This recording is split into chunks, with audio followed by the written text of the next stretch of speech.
Wesley Gonçalves está perguntando aqui: devo trocar o meu treino de 3 em 3 meses?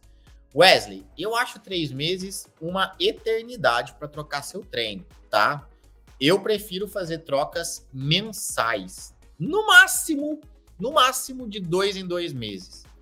Mas eu prefiro fazer trocas mensais, tá legal? Então, 3 em 3 meses já é assim um tempo em que o seu corpo já se acostumou com aquele estímulo, já se acostumou com aquele treino e provavelmente você atingiu um ponto de platô. O que é o ponto de platô? O ponto de platô é quando você começou a dar um estímulo diferente, seu corpo começou a reagir, começou a dar resultado, seja ele de emagrecimento ou ganho de massa muscular, e de repente você travou. Você não foi nem para frente nem para trás, você ficou naquela mesma. E 3 meses é tempo suficiente para isso acontecer. Então, assim, eu prefiro, e é o que eu faço com os meus alunos, eu faço uma troca no treino deles a cada mês e meio, mais ou menos, é o período que eu recomendo a troca, tá bom? João Paulo está perguntando, para ganho de massa muscular, quanto tempo de descanso de um exercício para o outro é mais recomendado? João Paulo, o tempo de descanso, ele deve ser variado ao longo dos treinos que você faz. Então, assim, não adianta eu te falar assim, 1 minuto, 30 segundos, 2 minutos, porque vai depender muito do tipo de treino. Então, como é que eu faço? A cada mês, eu faço uma troca no treino dos meus alunos e no meu próprio treino. E às vezes, o intervalo entre um exercício e outro é de 30 segundos. Às vezes, é de 1 minuto. Às vezes, é de 2 minutos. Vai depender muito do mês que essa pessoa está de treino, no tipo de estímulo que eu estou dando. Vou te dar um exemplo. Quando eu coloco um treinamento onde eu exijo um número de repetições acima de 10 repetições, por exemplo, geralmente eu coloco um intervalo entre uma série e outra de mais ou menos 30 segundos, 45 segundos, 1 minuto. Quando eu peço um número menor de repetições, ou seja, eu peço para a pessoa colocar mais peso e fazer menos repetições, ou seja, eu dou um estímulo mais de força do que de resistência, eu já peço um intervalo maior. Às vezes um intervalo de 1 minuto e meio, 2 minutos, às vezes até 3 minutos entre uma série e outra, dependendo do tipo de treino. E aí a tua pergunta é, qual é o mais recomendado? O recomendado é que você faça troca periódicas no seu treino, que você utilize tanto o intervalo curto quanto o intervalo longo, mas não é simplesmente mexer no intervalo. Para mexer no intervalo, não é simplesmente, eu vou dar um intervalo curto. Hoje eu vou dar um intervalo longo. Não, é tudo pensado. Todo treino que eu passo, ele é pensado. Qual o número de repetições que eu prescrevi? Ou seja, isso quer dizer que a pessoa vai pegar muito peso ou pouco peso? Com base nisso, qual o intervalo recomendado?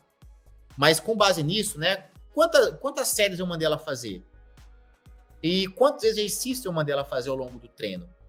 Tudo isso envolve um conceito, é quase como se fosse um cálculo, para aquele treino ficar ideal, para aquele treino ficar com o número de repetições mais acertadas, com os exercícios mais acertados, com o intervalo mais acertado, e não simplesmente ao léu. E é justamente esse o ponto que eu vivo brigando aqui, né? Brigando assim, né? Jogando na cara de vocês, que muitas academias fazem. Eles prescrevem o treino ao léu, de qualquer jeito. Põe lá, qualquer coisa. Não tem uma lógica pensante por trás, muitas vezes. É muito feito assim, ó. De qualquer jeito. Aí põe lá e geralmente eles pecam por quê? Pelo excesso. Coloca muito exercício, uma bagunça, um monte de coisa. Muito exercício, muita série, um treino volumoso, um treino que faz a pessoa ficar 1h30 na academia, manda aquecer na esteira para depois de fazer musculação. Aí manda fazer 10 exercícios de musculação, 4 séries em cada um. A pessoa passa a vida treinando.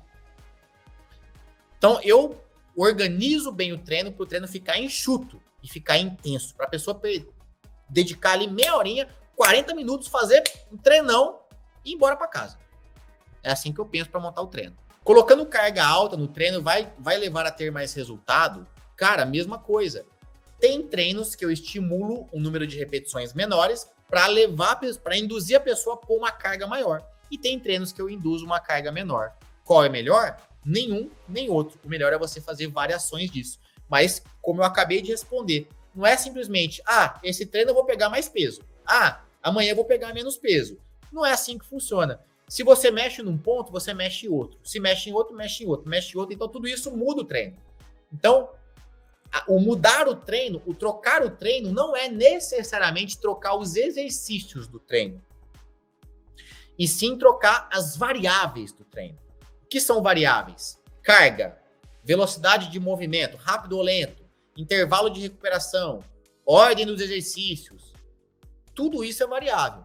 Amplitude do movimento. Tá legal? Tudo isso é variável que a gente troca um ponto ou mais pontos ao longo de cada mês para fazer novos estímulos.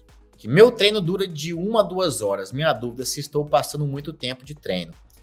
Vamos lá. 1 a 2 horas. Você colocou assim uma margem muito grande, né? Uma hora é diferente de 2 horas. Então, assim, se o treino for até 1 hora, eu considero que é normal. Não tem nada de muito excesso, tá? Eu acho que é um tempo limite, digamos assim. Agora, um treino de 2 horas, cara, com certeza você tá passando muito do tempo, tá? A não ser que você esteja treinando, né? Por exemplo, é diferente quando é uma pessoa que treina para uma modalidade específica, né? Um triatleta treinar 2 horas é normal. Um maratonista treinar 2 horas é normal.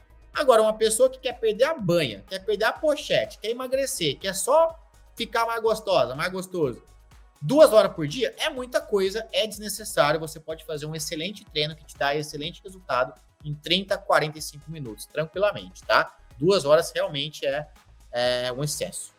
Sem falar que, né, eu acho que poxa, atrapalha a tua rotina, né, cara? De trabalho, que a gente tem mais o que fazer do que ficar treinando, né, gente? Vamos combinar.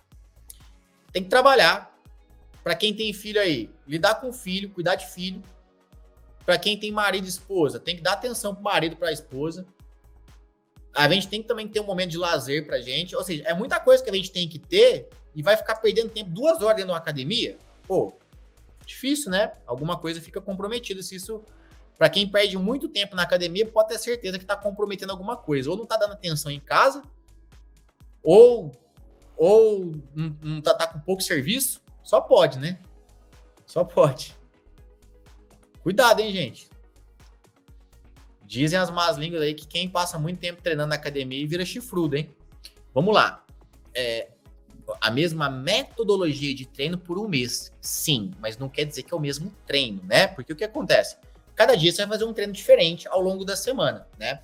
Por exemplo, o treino que você fez hoje não é o mesmo que você vai fazer amanhã, que não é o mesmo que você vai fazer no outro dia.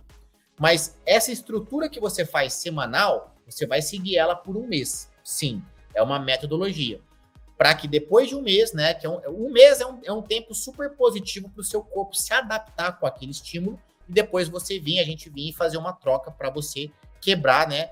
Essa adaptação e, digamos, dar um estímulo novo para o seu corpo readaptar e para o seu corpo sempre continuar evoluindo, para você evitar o platô. Então, sim, você usa a mesma estratégia por um mês, mas não quer dizer que é o mesmo treino todo dia, né? Então, espero que isso tenha ficado claro.